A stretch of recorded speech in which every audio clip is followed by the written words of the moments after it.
So they have a fin. So the fin I don't know.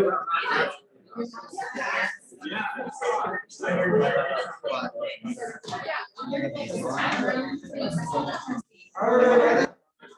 Get started. Thanks everybody for coming today. Thanks everybody for being here today. It's a pleasure to introduce our seminar speaker this week, Josh. Josh, we've been in touch for the past probably 18 months now. We started talking about coming up to give a seminar way back when COVID started in March of 2020. So anyway, I appreciate you staying in touch and being willing to drive up. Josh, to give you a little bit about his background, he did his undergrad at Messiah University in Pennsylvania, then did a Ph.D. at VIMS, Virginia Institutes of Marine Studies, and then did a postdoc at Ohio State before coming down to UofSC in Columbia, where he joined the faculty in 2018. Yeah. So he's been there a few years now. Josh is a zooplankton ecologist. He's going to tell us some about his ongoing work here in South Carolina. So please join me in welcoming Josh. Yeah, thanks.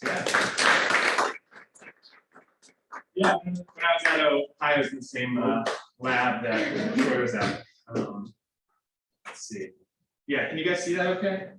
Yeah. All right. It's not washed out. All right. I don't know. You can minimize that if you want. Oh, yeah, where is Click that? the three dots and then see where it says Control Alt Shift. Keep going down. That's Oh, right there. Yeah, up one. hide video panel. No. Hide down. Awesome. Thanks. Thank you. All right. So today I'm going to talk to thanks for coming out. It's great to be here. Today I'm going to tell you guys a little bit about jellyfish. Specifically, the research I do is looking more at their kind of general population dynamics, kind of large scale changes in their populations, and then talk a little bit about where they fit into aquatic food webs and how, what eats them, how does that change aquatic systems? So when you guys just hear jellyfish, right? Or you see a picture of a jellyfish, what do you guys first think? Like, what's the first thing that pops to mind when you hear about jellyfish? Slimy. Stinks. Okay. Yeah. Slimy. Yeah.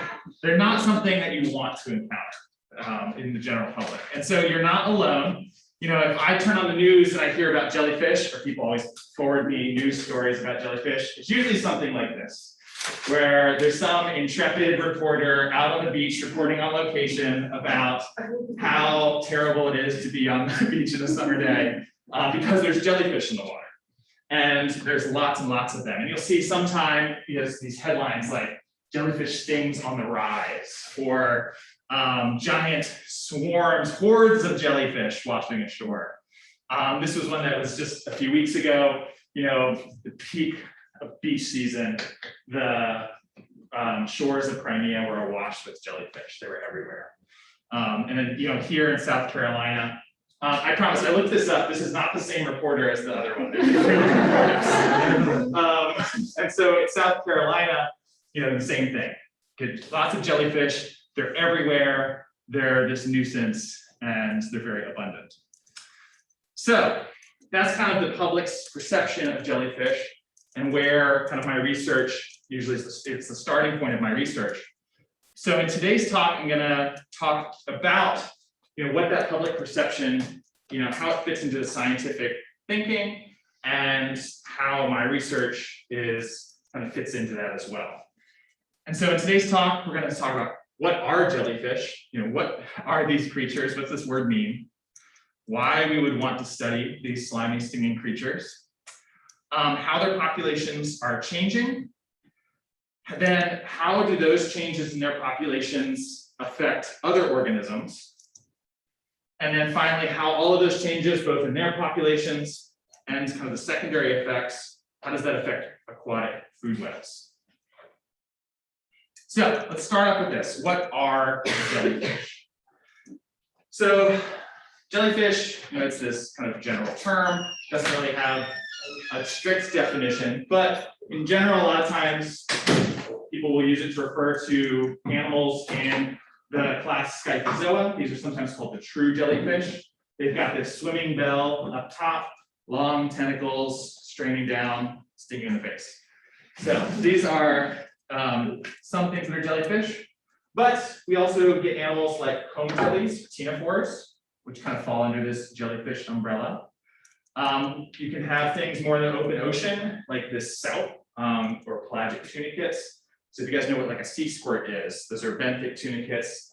And so this is one that swims around its whole life in the water column. They're like tubes of jelly, basically.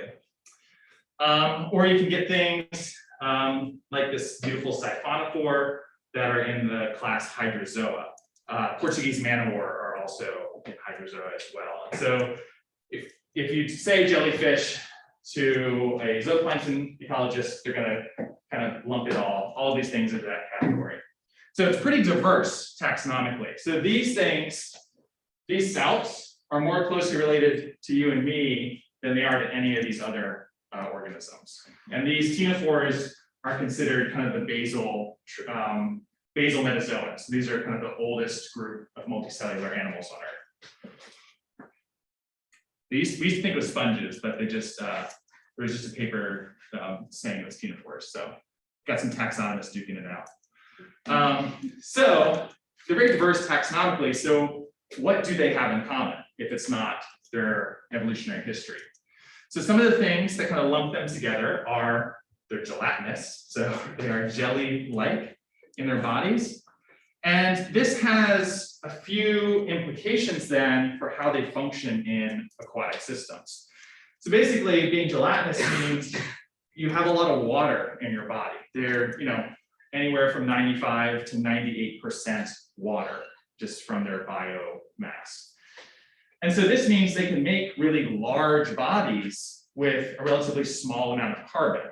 And carbon is kind of what takes energy to build and make a structure of a body. And so if you compare a jellyfish and the amount of carbon that's in its body with a vertebrate, like a fish, that has a similar amount of carbon, that fish is going to be much, much smaller. You can't build nearly as big of a body kind of unless you have a gelatinous body form. So that's one of the reasons that they'll, there's this evolutionary pressure on them. And because they can grow large, this makes them more efficient predators. Most of them are kind of drifting through the oceans. They're mostly planktonic, so they can't really swim against the currents or have a lot of control over where they go. And so they have these long tentacles that are just kind of drifting through and kind of netting their prey. And so the larger you can get, the more food you can catch. And so this makes them very efficient predators for their carbon that's in their body. And they are hungry. So in these aquatic systems, lots of these jellyfish are kind of top predators and are consume food, prey at a very high rate. Another key feature that kind of unifies a lot of these gelatinous groups is they have kind of alternating generations in their life history between asexual and sexual reproduction. So they can do both. And this basically allows them to do whatever form is kind of better for that situation they're in. Because they, there's advantages to asexual reproduction. It's very quick. You don't need a partner to do it, and you can just kind of reproduce very rapidly. Whereas with sexual reproduction, you get the benefits of recombining genes, but it can tend to be a little slower. And so they can kind of wait until environmental conditions are good, and then reproduce very quickly asexually. And then when environmental conditions decline, they then can switch back to sexual reproduction. So a lot of these jellyfish reproduce very quickly, and that's why you see these news stories about all these jellyfish came out of nowhere. It's not anything unusual. It's just that time of year when conditions are right, they can bloom very quickly. All right, so that's kind of what unifies jellyfish, but where do they fit into aquatic systems? So I've drawn this very complicated food web diagram here that you have your producers that take in photosynthesize, eaten by herbivores, consumers, which are then eaten by some sort of predators. So where do jellyfish fit into this? So most jellyfish Most species of jellyfish are going to be at the top. They're going to be predators. There are even some jellyfish species that are tertiary predators. They're feeding 3 trophic levels up. They're oftentimes feeding on fish, other zooplankton, other jellyfish, things like that. But there are some jellyfish that are herbivores. So things like these salps are feeding mostly on phytoplankton and just grazing on the primary producers in their ecosystems. And then there are even some jellyfish that are producers. So this is a upside down jellyfish. You guys ever heard of this or seen one? See some few nods. So these are common. If you go to like Florida, you can see these. They're in the Caribbean and the mangroves, generally in shallow waters. And they have symbiotic photosynthetic algae that live inside their tentacles, very similar to coral. And they will spend the day upside down on the bottom in the shallows, letting sunlight hit their tentacles. And they're primary producers. They will still feed at night, but in general, they're kind of net producers in ecosystems. So jellyfish can fit lots of different roles in food webs. All right. So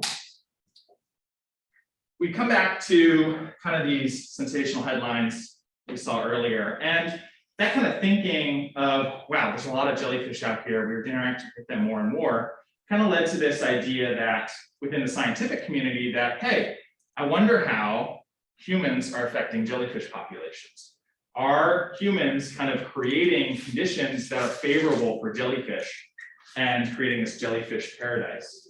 So this started kind of with this very influential paper in 2001, kind of outlining some of those hypotheses, how humans might be changing jellyfish populations for positives or negatives. But this is a very attractive idea. News outlets love this. It became much more kind of in the public conscience about, are jellyfish going to be taking over the oceans? Jellyfish are taking over the oceans. We had this like fun, these fun terms like the jellyfish joyride that were going to be going on. And then my favorite is, what you need to know about the coming jellyfish apocalypse, right? Where it's very sensational, and it's really tempting as a scientist to lean into this, right? Because you get good press, you get grants, there's lots of incentives for this. But there wasn't a lot of research to support it. There were some key hypotheses that needed to be tested. So some of those hypotheses about why jellyfish might be increasing were they're more tolerant of pollution. So maybe, these are simple animals. They might be just fine. They're not as complicated as something like a fish or a squid. Also, a lot of times jellyfish are directly competing with fishes, especially forage fish, for prey. So they're both feeding on zooplankton and crustaceans. And so we as humans are removing lots of those forage fish from the oceans, which means there's less competition then for the jellyfish for prey. So maybe jellyfish will be increasing because of that. There might, humans might also be causing changes in food availability. We're maybe causing some bottom-up effects that jellyfish can better take advantage of. Some jellyfish were introduced to new places and became invasive species. So maybe lots of jellyfish are just naturally predisposed to that. And then also, in some places, it was hypothesized we're actually increasing the habitat for them. So jellyfish, this kind of life stage, the medusa that swims around, it is just one part of its life stage. Remember, they alternate between different life stages, asexual and sexual reproduction. And a lot of them will have these benthic life stages where they're attached to the bottom, they kind of look like a little polyp, little anemone. And they need hard substrate to attach to for that. So rocks, oyster shells, that kind of thing. And in places where it might naturally be more sandy or muddy, there's not a lot of habitat for those benthic polyps. But if humans come along, put in lots of hard structures, pilings, riprap, oil rigs, you're creating lots of new habitat for those benthic polyps. So maybe that would cause them to increase as well. So if we go back to our food web, and I'm a scientist in the early 2000s thinking about, okay, how might these different things affect jellyfish? I might bring in eutrophication, look at how that changes producers, might look at changes in turbidity or how global warming might affect these different things, and start to kind of piece together how they influence these jellyfish food webs. So once researchers started doing that, they also wanted to look at, okay, we've got these really kind of clear hypotheses, but do we actually see increases on a global scale in jellyfish? And what was found is that no, actually, global populations tend to cycle on decadal scales. So this is from a paper by Rob Condon and friends in 2013. It's basically looked at jellyfish indices across the globe. So basically, if it's above 0, it's more jellyfish than normal for that year. Below 0, fewer jellyfish than normal. And then they were able to assemble data from the 1940s to present. And so what they found is that actually jellyfish globally kind of oscillate up and down, tied to kind of decadal climate oscillations like El Nino, NAO, things like that. And just so happened that in the early 2000s, when a lot of these jellyfish apocalypse papers were coming out, they were looking at data from the 90s up to the 2000s right here. So if you're just looking at those data, you do see an upward trend. However, if you expand it out, and then once some of those papers started looking, continuing to collect data into the 2010s, they saw then declines. And so on a global scale, we don't really have increases in jellyfish. It's complicated, and their jellyfish are so diverse, you can't really lump them well into one category. However, oops, sorry, I forgot to change that slide. And so then the same authors went back and they basically published this slap on the wrist to their colleagues saying, hey, you guys have been making kind of unfounded or over-exaggerated claims about jellyfish. And it's giving poor information to the public. And basically they went through and kind of showed, on this kind of literature review of how people have been doing that. However, one of the things that kind of came out of that research and the increased attention to jellyfish is that on regional scales, there have been some long-term changes that aren't just cycles. And these have been both increases and decreases. So this has been increases in temperature in the Southern Ocean have caused increases in salps. There have been some, most famously in the Black and Caspian Seas, invasive species, some of those comb jellies. There's been changes in primary production, kind of in the California current, that's led to decreases in jellyfish in that system. And there is one example of where overfishing of competition has led to increases in jellyfish in the Benguela current. So this is off the southwestern coast of Africa. But there's lots of other systems where similar things have been going on, and we haven't seen increases in jellyfish. So there's a little asterisk by this one. And then we've also seen hypoxia in the Chesapeake Bay, leading to changes in the relative abundance of different jellyfish species. Spoiler, that's what I'm going to be talking about next. All right, so if we come back then to look at our jellyfish kind of food web diagram, we take a second pass at it and we think, well, I forgot about geography and how some of those things can influence currents. pH might have an effect. Changes in oxygen, transport, how these jellyfish move around the systems might be in there as well. Changes in salinity, forgot about that. And we quickly become overwhelmed with all the different things that might be happening. And so on a species by species basis, you can begin to tease these things apart. But on an overall kind of global scale, it just becomes too complicated. This is basically my slide. When I think of ecology, this is what I picture in my mind. So, okay, so that's it for the intro. Now I'm going to talk a little bit more about my research. So my kind of central question is, how do human activities impact jellyfish populations? And I'm going to be telling you about suffocating jellyfish in the Chesapeake Bay. So this was some work I did as part of my dissertation. So that portion's been published. And I'm also going to be talking about some current projects I have going on, which are in various stages of completion. So I'm going to talk about these voracious jellyfish in North Inlet, South Carolina. I'm going to be talking about these delicious jellyfish in the South-Atlantic Bight. And then if we have time, talk about nuclear jellyfish in Lake Keowee, South Carolina. So right by you guys.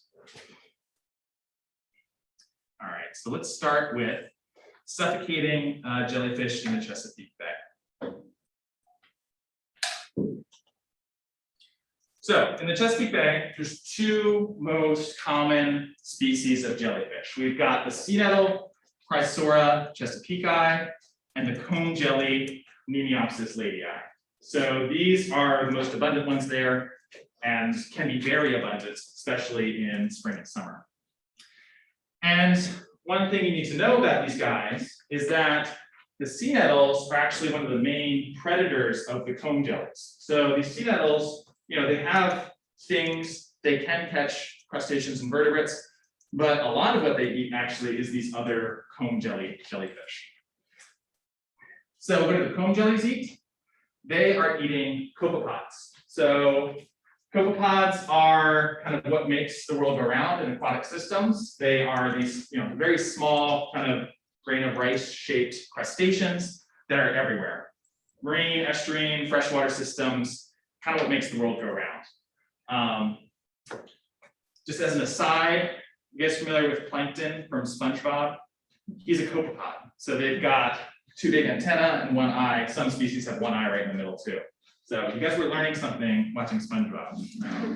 You can tell your mom. It was very educational. Okay, so that's kind of our basic food web in the Chesapeake.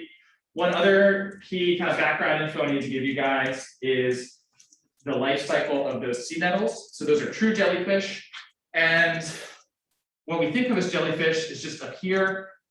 It's just one part of their life stage, the Medusa life stage. This is swims around, tentacles, stings you in the face. And they will sexually reproduce. They just broadcast spawn eggs, which quickly settle down onto the benthos and then grow into a benthic polyp. So again, they look kind of like little tiny anemones.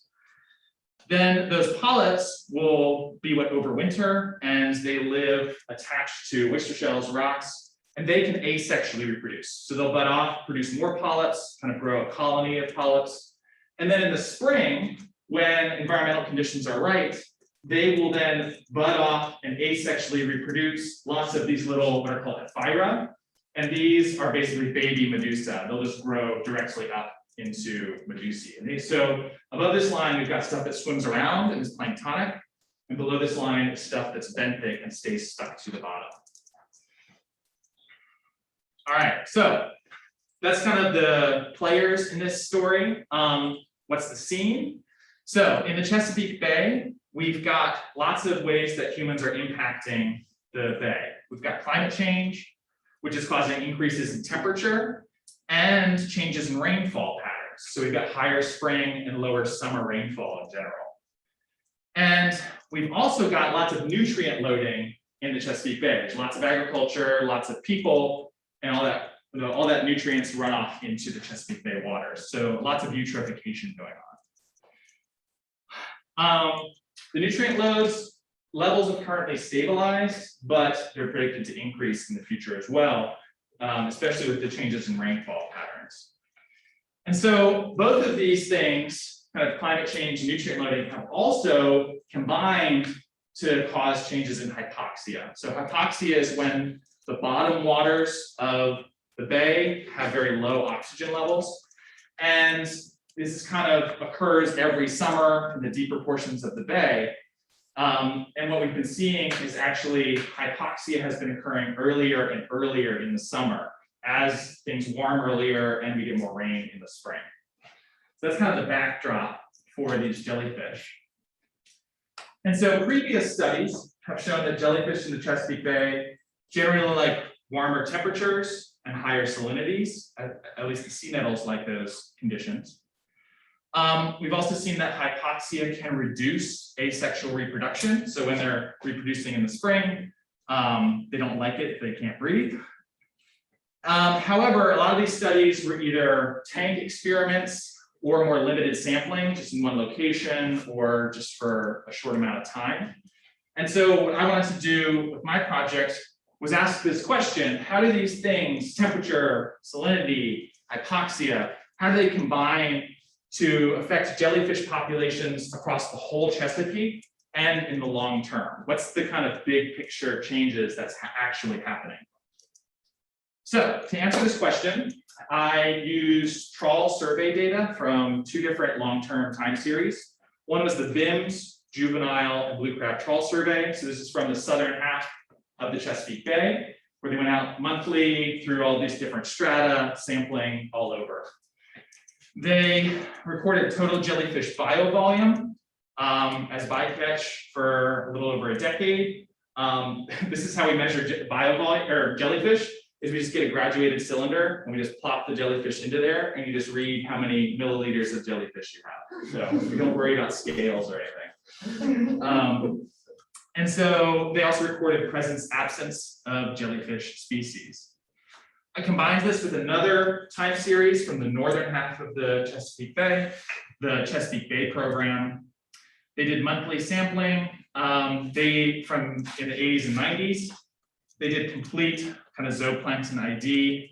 And so I combined these 2 time series together to get better spatial, temporal resolution, and then also the zooplankton IDs from this other one as well.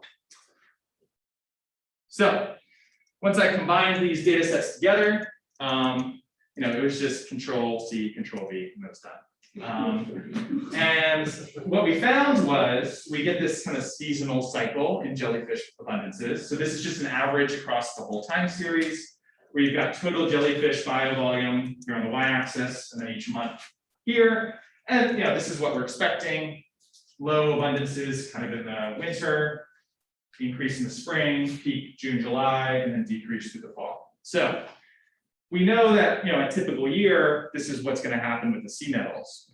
But what I'm interested in asking is, how does this change from year to year?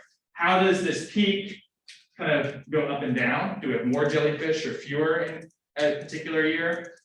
How does it shift left or right? Are they showing up earlier or later? And what's causing those changes?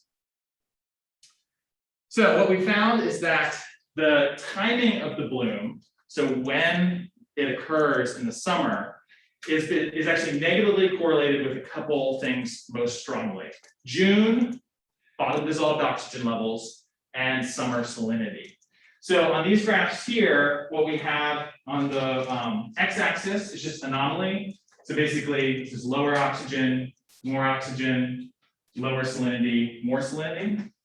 And then on the y-axis, it's just the day of the year, so from January 1st, when the peak biovolume occurs. And so you can see there's these negative trends. So if we've got lower oxygen, the bloom happens later in the summer. Same thing with salinity. So the peak kind of from July, anywhere from between July and August 1st. So we've got June, bottom dissolved oxygen, and summer salinity affecting it. Why might this be? To figure out why this might be happening, we need to go back to their life cycle. And so if you remember, we've got this kind of several different life phases that are pelagic and some that are benthic. And so the medusa and the phyra, they don't care if there's hypoxic waters in the bottom. They can swim up to the surface, they can avoid it. They don't really get affected by it. But these benthic polyps, they are right where hypoxia is strongest on the bottom, and they can't move around. So if there's hypoxic conditions, it doesn't affect the medusa once they're already reproduced, but it'll affect this reproduction step from here up to here. And so that is kind of the mechanism explaining why we saw these trends. So I wanted to see, okay, can we pick up this long-term signal? I talked about how there was these long-term changes in the ecosystem in the Chesapeake Bay. Does that translate to long-term changes in the jellyfish? And we see that yes, it does. So over the time series, so this is kind of from the in the VIMS time series from the beginning to the end, we see that actually the day of the peak biovolume has been getting later and later in the year as the time series has progressed. And also the peak biovolume has been decreasing as well. So we're getting fewer jellyfish showing up later in the summer. And if I combine the data sets together, we do find that there is an overall long-term decrease in total jellyfish biovolume from the mid-80s until 2011 when we stopped sampling. And so sea nettles specifically have been on the decline in the Chesapeake Bay. So what effects does that have on lower trophic levels? So we have this long-term decline in sea nettle abundances over this time series. If we can then look at the comb jellyfish, so remember their main prey item are these comb jellies, they have been showing a concurrent increase in populations as well. So with less predation pressure on them, we see, in years with lower sea nettles, there's more comb jellies. And that trend further goes down the food web to the copepod populations. So years with really high comb jellies, we see very few copepods, their main prey item. So this is a very kind of classic trophic cascade where you have changes in the top predators cascading down through lower trophic levels. And this matters a lot for the rest of the food web because copepods really make the world go round. Lots of other things eat them, especially things like larval fishes, which we care a lot about. So just to summarize this kind of section, how does human-induced environmental change impact jellyfish in the Chesapeake Bay?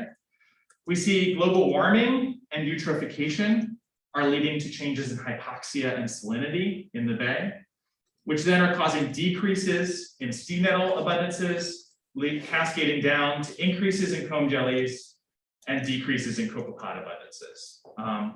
And so we see this kind of long-term change driving these food web dynamics. I also did some work looking at how then these changes in copepods might affect changes in benthic nutrients, but I'm not gonna talk about that now, but I can give you the citation if you want to read about that.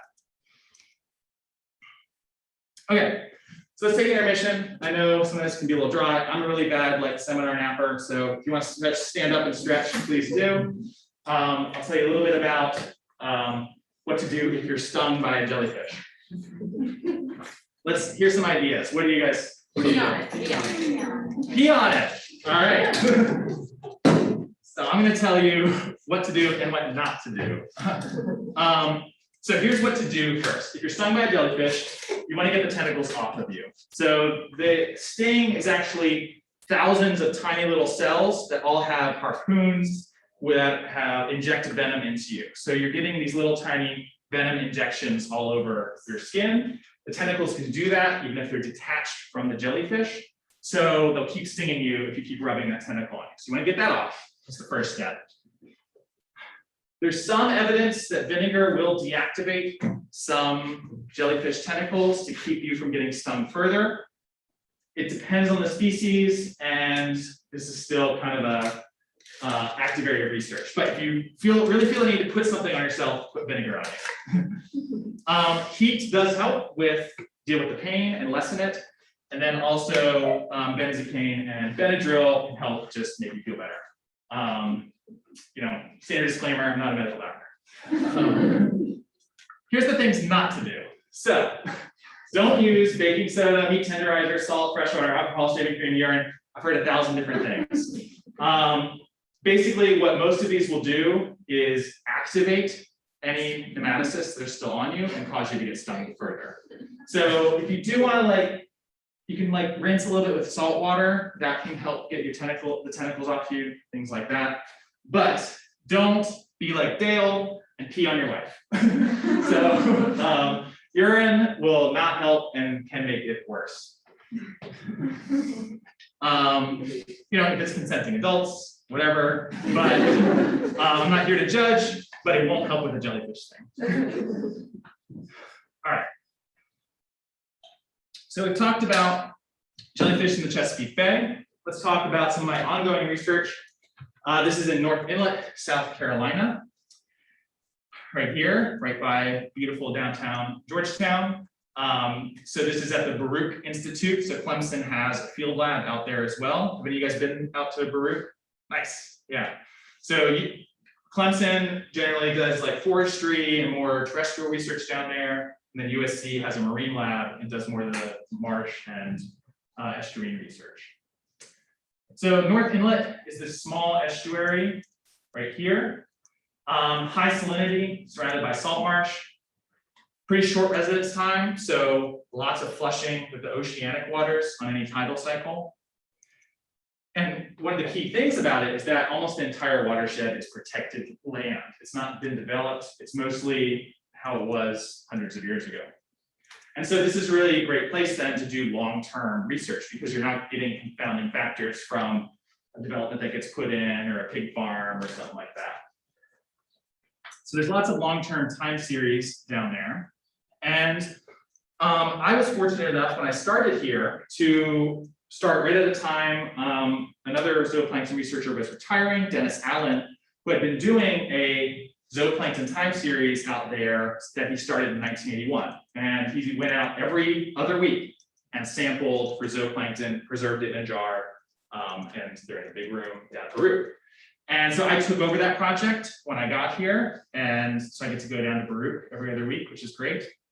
So we've got this zooplankton time series, but then also just as a plug for doing research down at Baruch, there's also this current concurrent time series in the estuary of all sorts of physical parameters, nutrients, chlorophyll, juvenile fish surveys, benthic macrofauna, things like that, where you can then start to combine all these data sets together and get a better picture of what's happening with the food web. So for what we've seen in this zooplankton time series is for kind of the first 3 decades, we see this long-term decrease in total zooplankton abundances. And so this kind of tickled my interest, what might be happening and causing this long-term decrease. And so my always knee-jerk reaction is, well, it's the jellyfish, right? So what I wanted to look at then is what jellyfish are present in this system and how might they be changing. So this is ongoing. We've counted a few years from the first few years of the time series and a few later years to try to compare them. We'll try to fill in the in-between as we move forward. And what we find is that in this system, it's mostly these small hydromedusae that are driving the most abundant species there. So these are fairly small, just a few millimeters in diameter, but they're still hungry. They still have tentacles that are feeding on all of these other copepods and plankton in the system. So we identified 11 species so far in the system. And if we look at kind of their average seasonal variability across the time, or with all those years combined, we see, if you look at this black line, we've got abundance on the y-axis, month on the x. The black line is total abundance.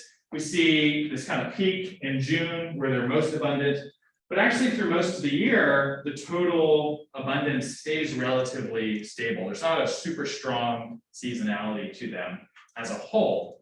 However, if you look at individual species, you do see this pink and gray line, they are most abundant definitely in the summer. However, we get some species like Lobelia and Nemopsis, blue and red lines, that are more abundant in the winter. And so we kind of see these species trade off in whatever conditions are most favorable to them. All right, and then if we look at changes in abundance between different years, again, this is kind of just preliminary data. We've got 4 different seasons. Each bar is the average for that season for that each year. And then we've got all the different species. Some of the trends that have kind of been popping out so far is spring and summer kind of abundances and community composition have been relatively the same between the early and late years. However, we do see in the fall kind of an increase in later years in abundance versus the first few years. So maybe the summer, the waters are staying warmer and allowing more, these jellyfish to stick around at higher abundances later. And then we also might see that carrying forward into the winter, where abundances are about the same, but we see a lot higher diversity in the later years than in the earlier years. So really interested in kind of continuing to analyze these data and see if those trends hold. All right, so some of the major changes in North Inlet, we've seen increases in temperature, especially in the winter. Relatively stable salinity there. And there's also been decreases in regional river discharge, which might decrease the number of nutrients there. So these are some of the environmental drivers we're going to be exploring further. This is hot off the presses. I just got this graph earlier this week. This is the whole data set for the copepod abundances. It's hard to see, but there is that long-term trend continues to decrease. And so one of the things that I really want to explore is how these jellyfish might be influencing changes in these copepod abundances. So I did some kind of preliminary calculations of grazing pressure. How much do these jellyfish eat? How much might they eat? So there's some other researchers, Marshall and Pinkney, that did some feeding rate experiments. I plugged those into my data. And here we have kind of average grazing pressure by jellyfish on copepods. So this is the percent of the copepods that could get eaten by jellyfish on any one day. And that kind of bounces between 5 and 15%. And it's interesting in that it stays relatively the same across the whole year. You don't have this big seasonality. So this is not, this is a lot. If 15% of your population is being eaten every day, your population won't last very long. And if we look at kind of maximum abundances, so when these jellyfish are at their peak abundances, here's the grazing rate, could be 100% of copepods are getting eaten. So basically, jellyfish could be having a big impact on these copepods. They are abundant enough to do so. All right, how am I doing on time?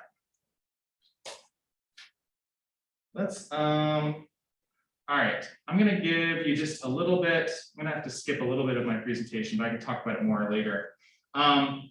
So a couple other kind of smaller projects I'm working on are just getting off the ground, are cannonball jellyfish. So these are the species Stomalophus meleagris. This is the most abundant kind of large jellyfish off the coast here in the South-Atlantic Bight. You probably have seen these if you've been out on the beach. They're called like jelly balls a lot of times. And they are members of a family of jellyfish that are actually eaten by humans, principally in kind of Eastern Asia. And they get basically dehydrated, cut into little noodle-like strips, and then eaten in a salad. So this is these kind of like brownish noodly looking things. That's the jellyfish with some vegetables and sesame oil. It's actually pretty good. I'd recommend it. They just taste like whatever seasoning you put on them, basically. They're pretty flavorless. They have really good texture though.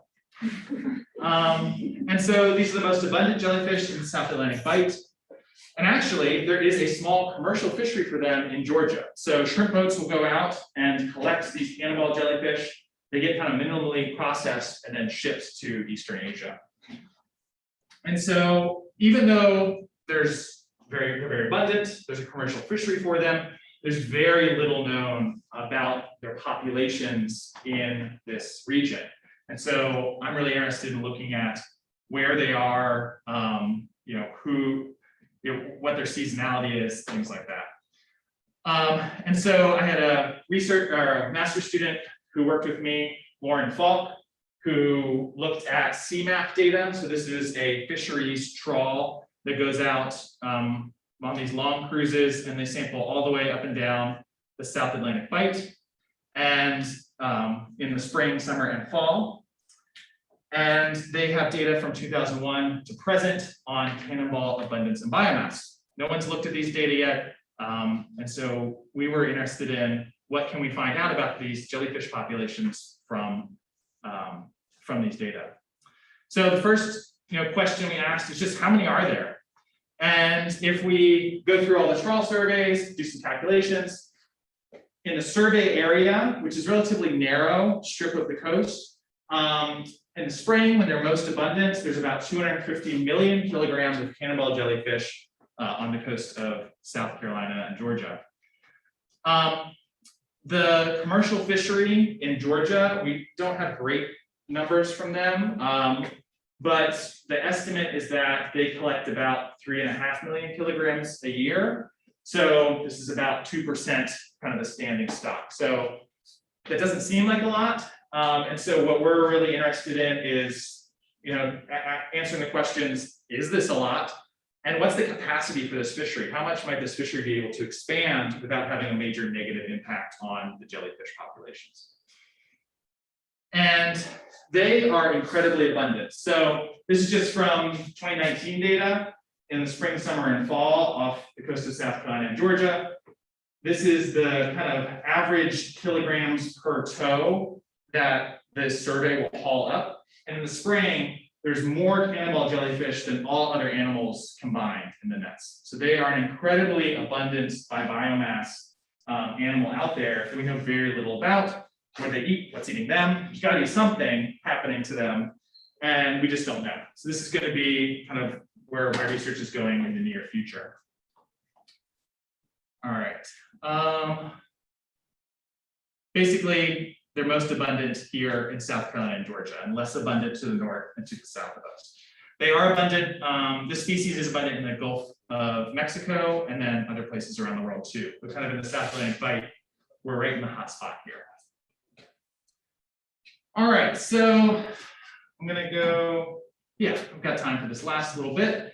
And we can talk about then nuclear jellyfish in Lake Keowee, South Carolina. This is a picture of one right on the lower right here. And so this is the species Craspedacusta sourby. They are thought to be originally native to China. They've been basically introduced worldwide. If you're in a tropical or temperate still body of water, it's likely this species will be present in that body of water anywhere in the world.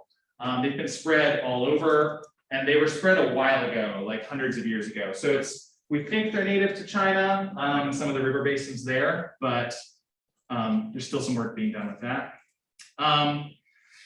But even though they're ubiquitous, we know very little about their impacts on the systems that they've been introduced to. They are the only, or not the only, they're one of only a few species of jellyfish, freshwater jellyfish, that makes the Medusa life stage. A lot of freshwater ones will just stay in polyp life stages.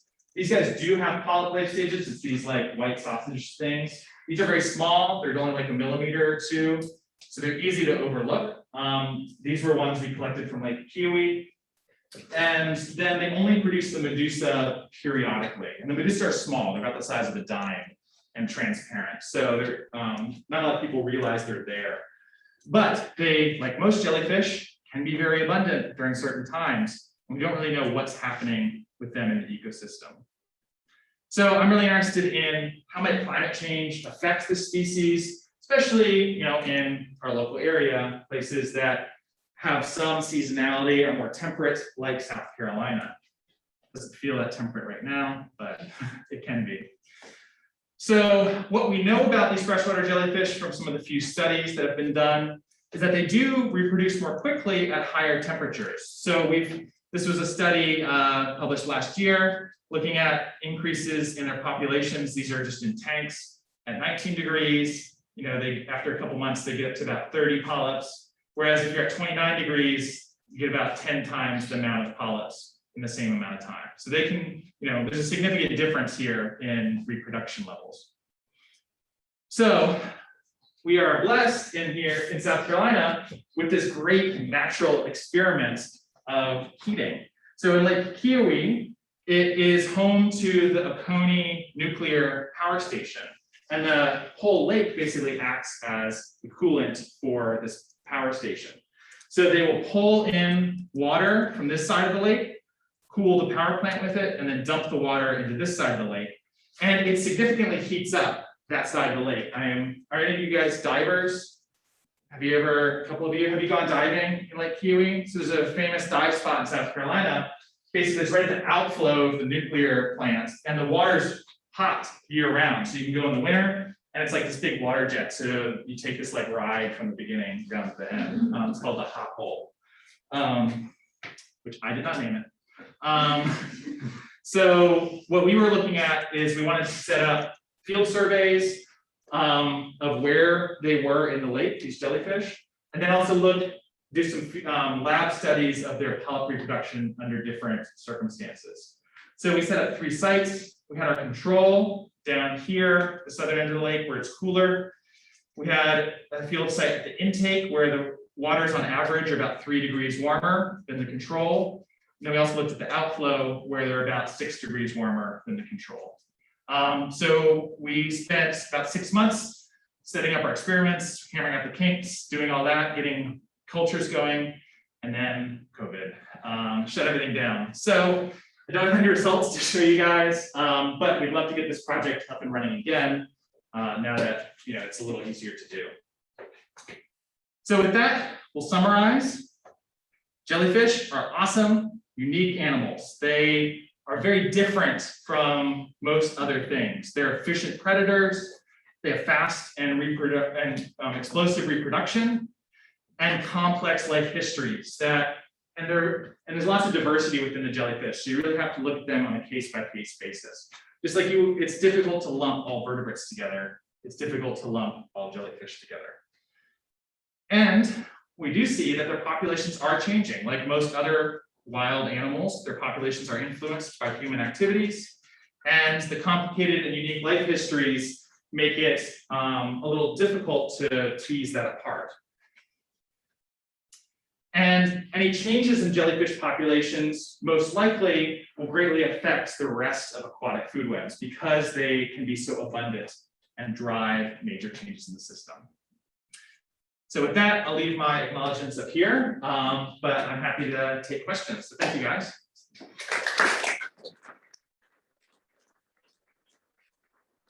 We have time for questions for Josh. Here, you can certainly raise your hand if you're attending virtually. You can type in the chat box, and I'll be glad to relay those questions to Josh.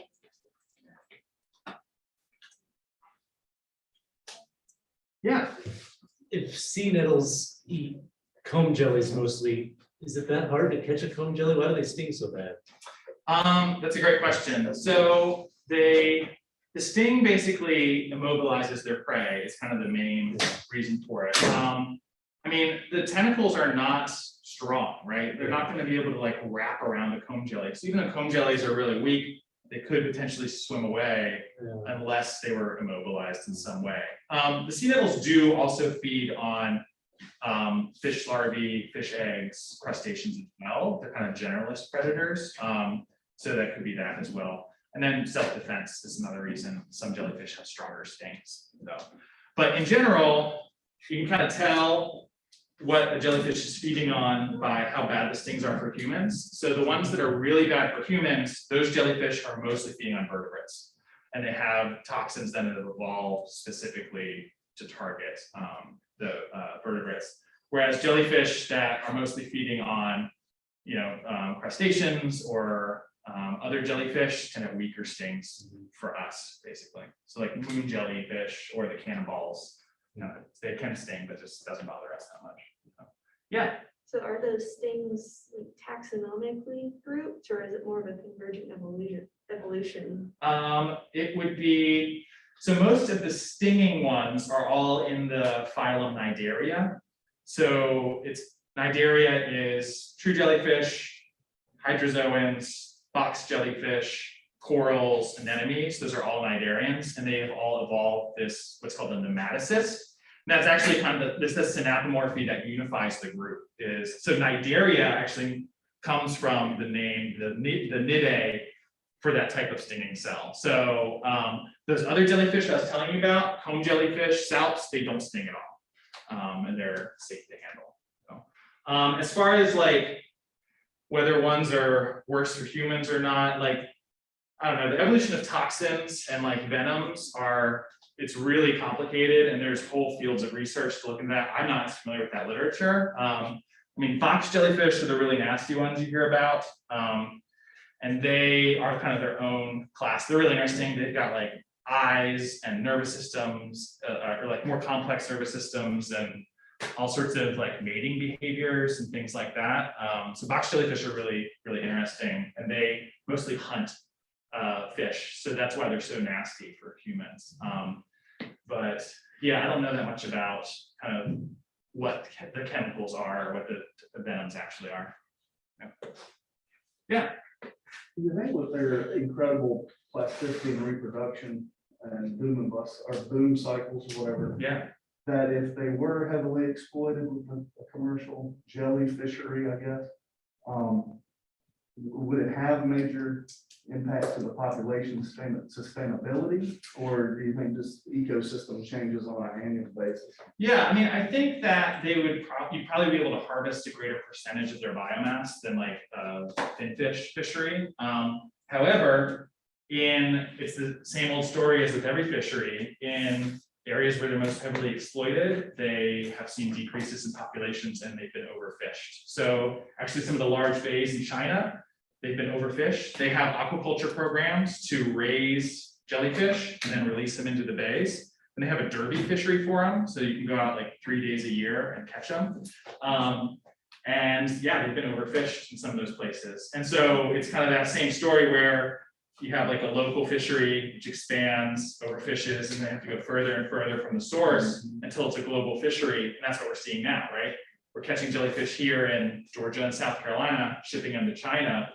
And we just don't know, how much that can be supported. So that's one of the reasons I kind of want to start research now on it before it becomes, and the fishery expands even further, it becomes a problem. Yeah. I always heard the Georgia fishery started because some shrimp fishermen, trawlers couldn't catch enough shrimp and they were just catching cannonball. Is that true? Yeah, I mean, that's who catches the jellyfish. It's the shrimp boats, and they go out when they're really abundant, because the shrimpers can't fish when their jellyfish are very abundant. So yeah, I think so. Basically the limiting factor is the processing plant, because you have to cure them in some like salts, alum, to dehydrate them and preserve them. And kind of the capacity right now, the capacity of that processing plant is kind of the limiting factor. So whoever started the processing plant probably just convinced some local fishermen, said, hey, I'll pay you to go out and catch some jellyfish and bring them back. And then I think basically to increase the fishery, we'll just have to increase the processing plant capacity.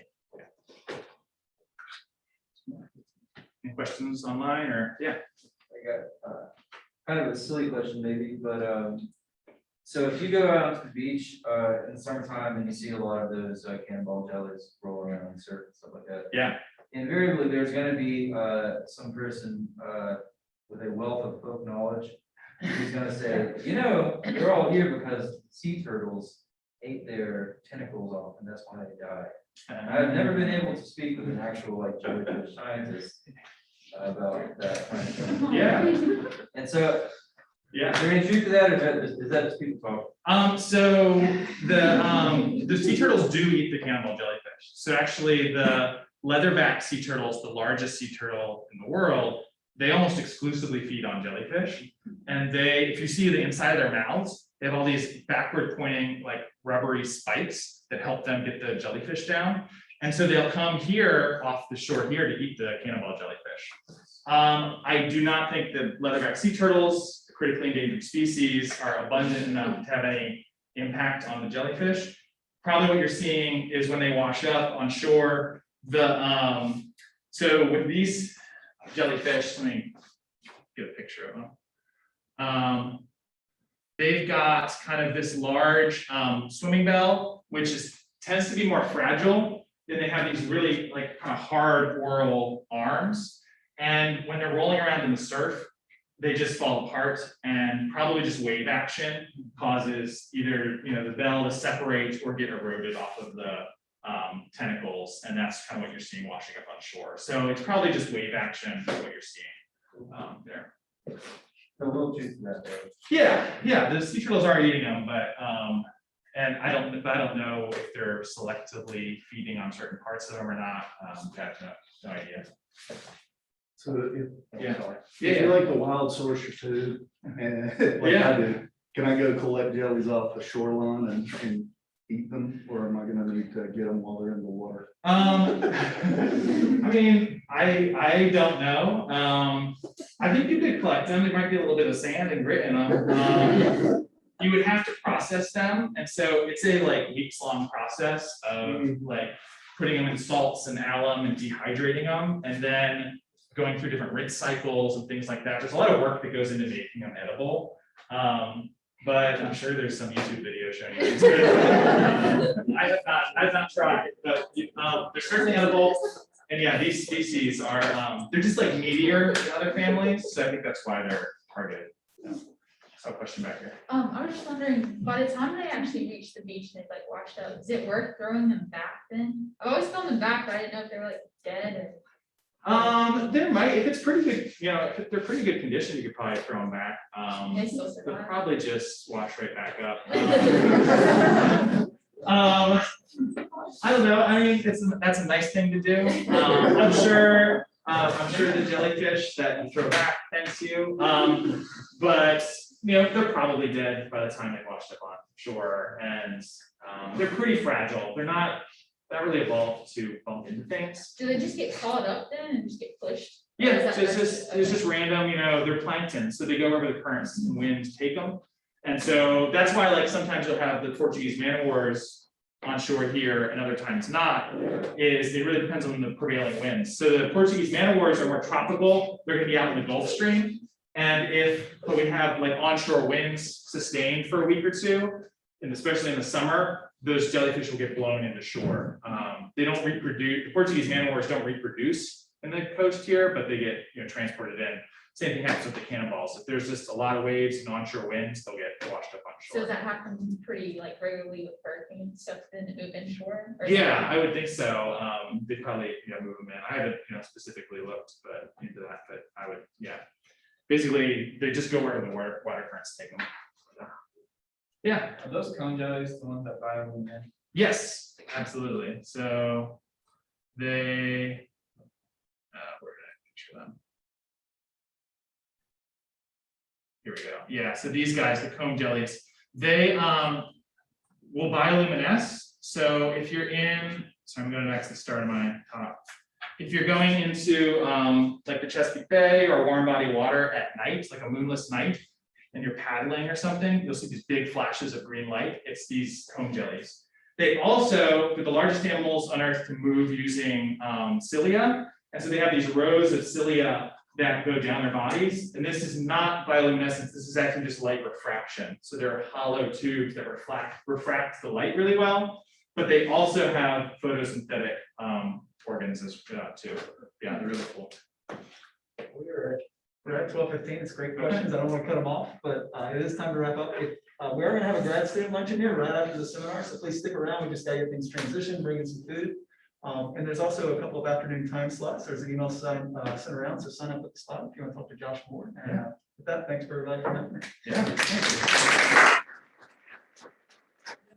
And please, you know, I'm only a couple hours away in Columbia. Please contact me if you have random jellyfish questions or cool photos you want to share. I always love those emails. Or if you want to, you know, talk about further research opportunities, please let me know. I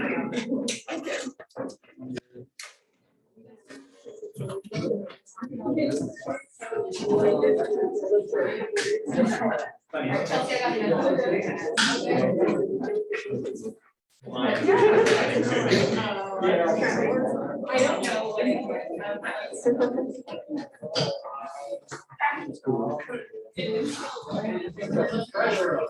Oh my god, they just like so